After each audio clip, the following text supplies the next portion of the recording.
Bismillahirrahmanirrahim. Assalamualaikum warahmatullahi wabarakatuh.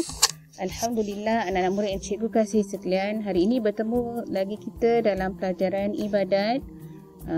Murid-murid darjah 4 Sekolah Agama Kerajaan Negeri Johor, pelajaran yang ke-6 yang bertajuk Tayamum.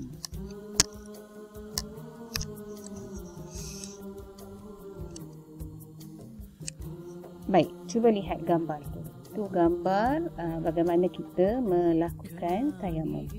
Baik, pengertian tayamum.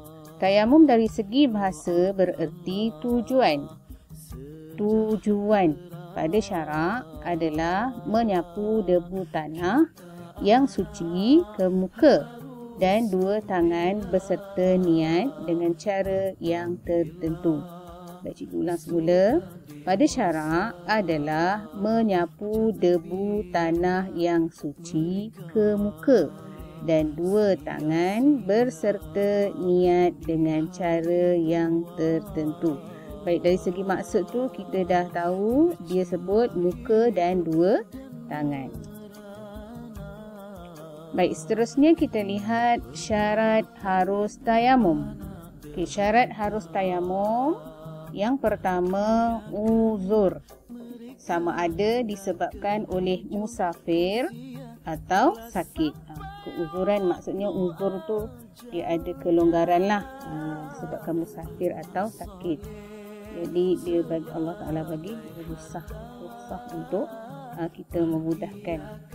Bagi orang yang contoh orang yang sakit kan tak boleh kena air, maka dia dibolehkan untuk bertayamum. Baik, yang kedua, masuk waktu solat dengan yakin. Kena pastikan waktu solat tu dah masuk.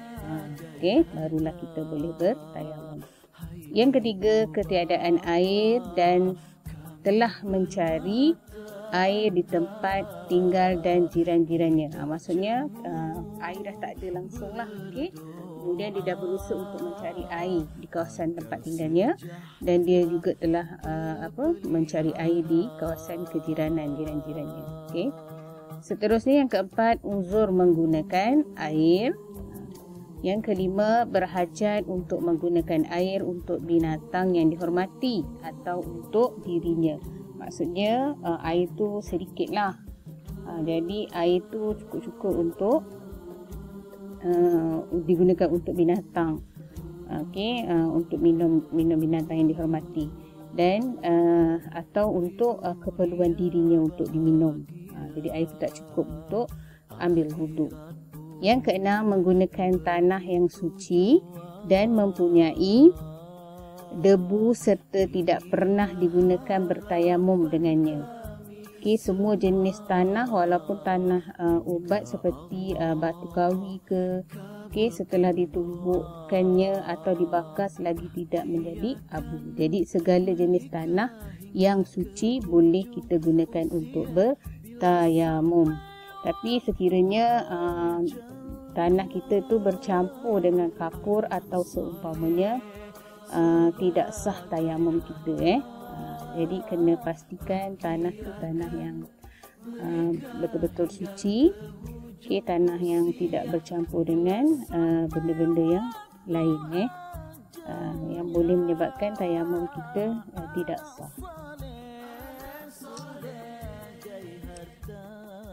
Baik, seterusnya kita lihat rukun tayamum. Okey, rukun tayamum yang pertama, niat. Macam biasalah kalau kita nak ambil wuduk pun pertama mesti niat. Jadi bertayamum yang pertama kita mesti niat. Baik, yang kedua, memindahkan tanah kepada anggota badan. Okay, tanah tadi tu kita tepuk, pindahkan ke anggota wuduk tu lah. Anggota wuduk tu hanya dua sahaja, muka dan tangan. Yang ketiga, menyapu muka bagi tepukan yang pertama.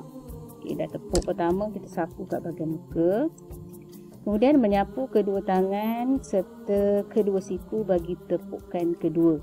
Tepuk sekali lagi, kita sapu pula pada bahagian tangan hingga ke siku. Dan yang kelima ialah tertib. Baik, anak murid cikgu yang dikasih sekalian, jadi hari ini kita belajar 3 perkara penting. Yang pertama, kita belajar berkenaan dengan maksud tayamum. Yang kedua, kita belajar berkaitan dengan syarat harus tayamum.